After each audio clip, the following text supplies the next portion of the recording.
I'm April. I am a singer-songwriter and music teacher, and in this video I'm going to be sitting down with Dean from the Songwriting Studio, and we're going to be talking about how to write a song in GarageBand.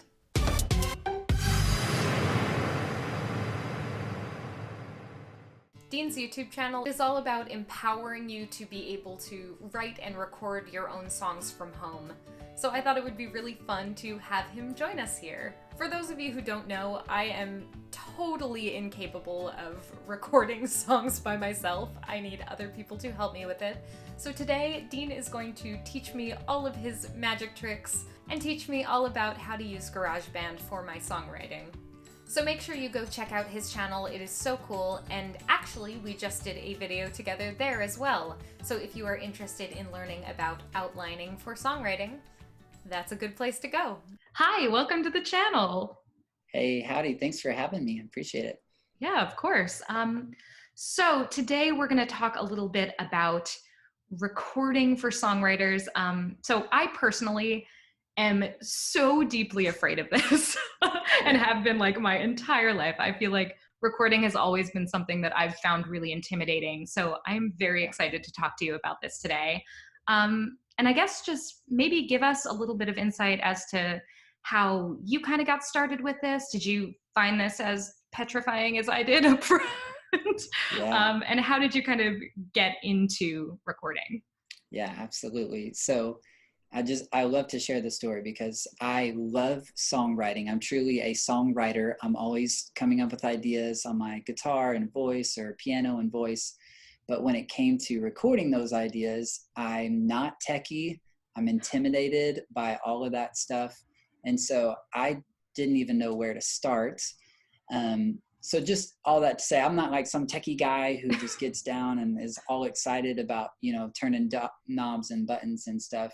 It really has been a process for me of going from petrified, that's a good word for it, completely unknowledgeable about the whole thing, and moving step by step into now where I'm actually producing music for clients, and I feel completely comfortable and creative to be able to record my own stuff and edit it and polish it and mix it and all of that. So you can do it. It can be done. That's good to know.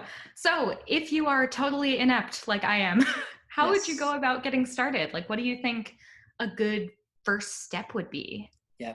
So basically the first step is you do have to have a recording program, and they'll commonly call it a DAW, a DAW, which stands for Digital Audio Workstation. I never really say DAW, I just say a recording program. But people used to say that, and I was like, I don't even know what we're talking about. What is a DAW? They just mean your recording program. And so whether you're a Mac or PC user, you're going to have a recording program, because that's kind of, to me, I say that's the kitchen that you're cooking in. And I love that. Can you make food outside of the kitchen? Yes, you can, but you don't have all the utensils and ingredients kind of right there that you need. And that's really what a DAW, recording program, is. It just gives you everything in one place so you can be organized and clean, and you can spice things up from just your initial idea. And so that would be step number one, is find a recording program. And I always recommend GarageBand. I do a lot of that on my channel because it's probably the easiest program that I've ever used.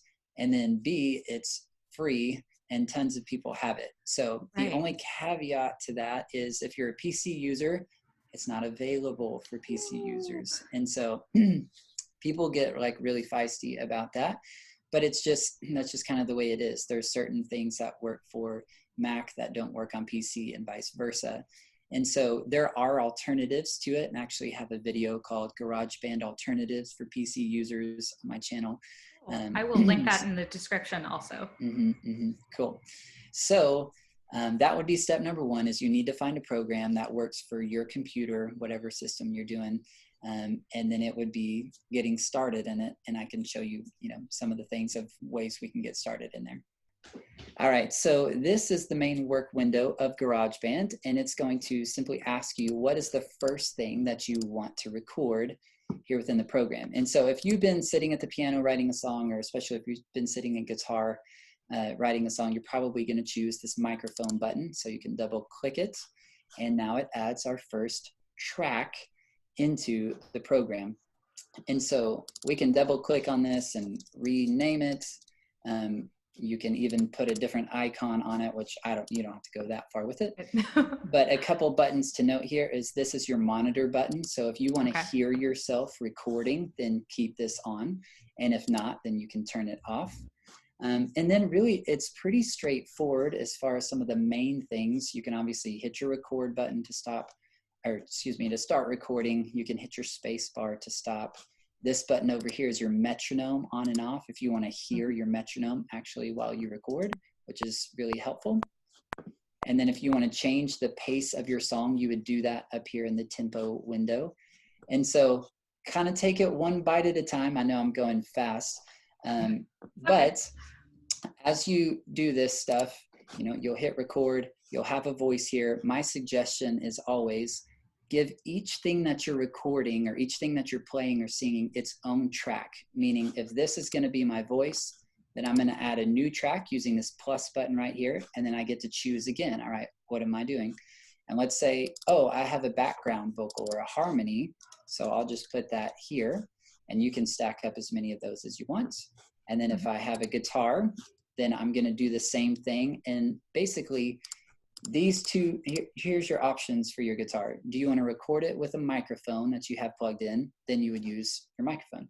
And if you want to use an actual cable to plug into your guitar, then you would use this track here, this preset here. So if I hit create on that, it creates this guitar track for me. And then you can actually go over and change any of the sounds that you want to.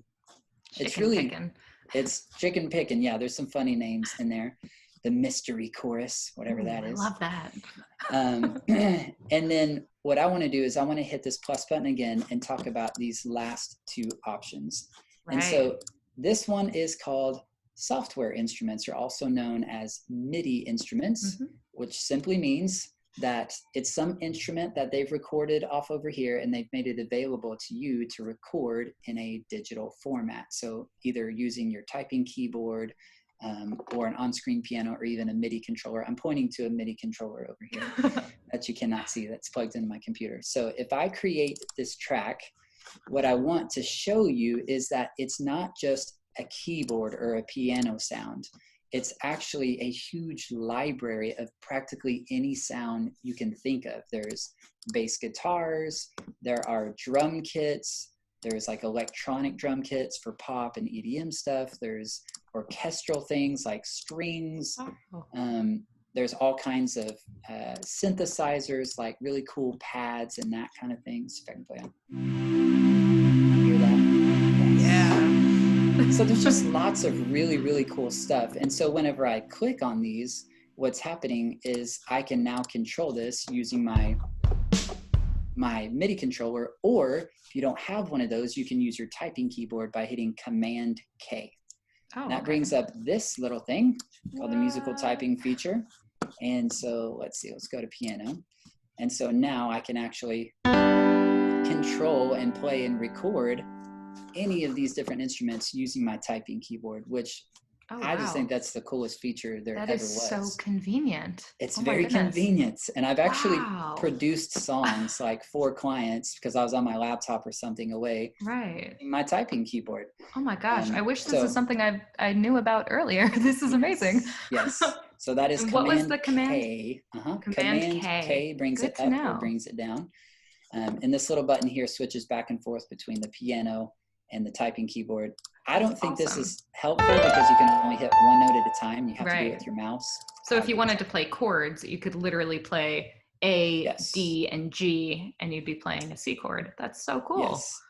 It's like you can play whatever you want. You can click up to a higher octave and play it that way. So cool. So it's really wild. It's crazy. Right. Well, this is really funny to me because something that I say all the time is the idea of if you can type on a keyboard, you can play the piano. I mean, it's just something that I've always kind of done in my head, is this idea that like, if you can figure out how to play on a keyboard, then you can play on the other kind of keyboard and it should be just as easy. It's true. It's very true. It's very true.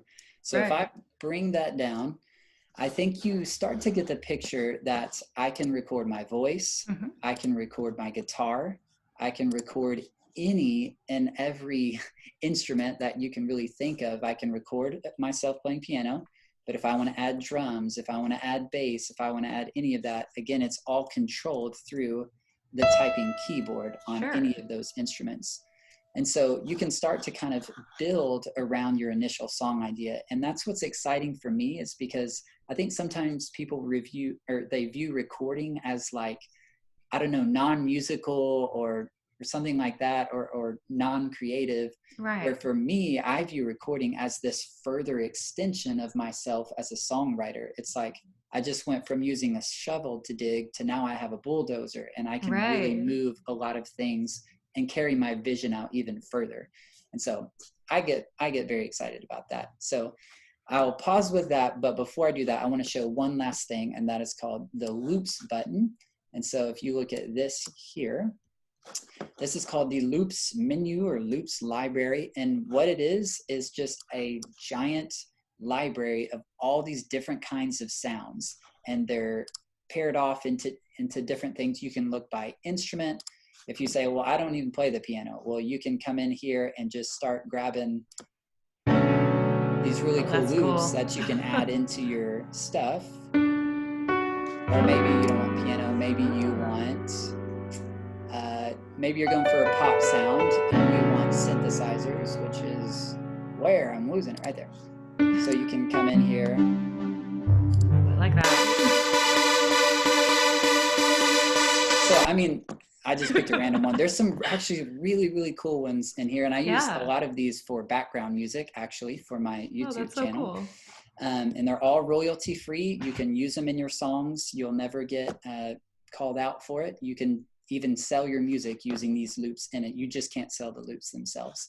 Awesome. So you can search by instrument. You can search by kind of feel.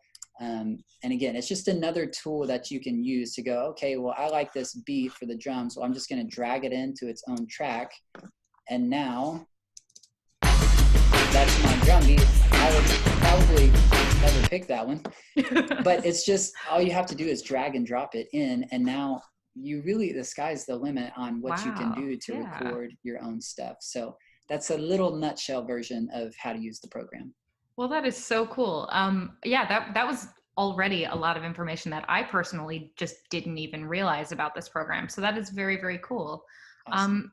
So something I'm also very curious about is getting to the point where you feel like something is finished being recorded. So if you've laid down a bunch of stuff and you're thinking it sounds pretty good, how do you go about doing that next step? How do you go about making it sound polished and pretty and nice? Sure. Yeah. Well, in a nutshell, I would say that's a long answer. But sure it is. Some of the first things, I would say, to become really, really, really, really good at it, yes, that's a long answer. But to do a couple of things that make it sound more professional and more like it was recorded in a studio versus your bedroom, that's actually really easy. And you can do that with a few clicks. And so that would be called presets. Presets become your friend. So if I have this lead vocal right here, and I go over to this library button right there and click that, I can go down to voice. And now I have all of these presets that I can use for a vocal, and some will have more reverb or less reverb or more compression or EQ. And you don't even need to know what that is. All you need to do is click on some of these and go, okay, I like this one. Oh, I like that one better. Right. Oh, I don't like that one. And you just go through and pick which one fits your song, and it's going to add some polish and sheen for you. Cool. And then you can do the same thing with your guitar. If you're playing acoustic guitar, then you have some options there. And then your electric, it's like if you're playing electric guitar, it's already kind of built in. You don't need to do that.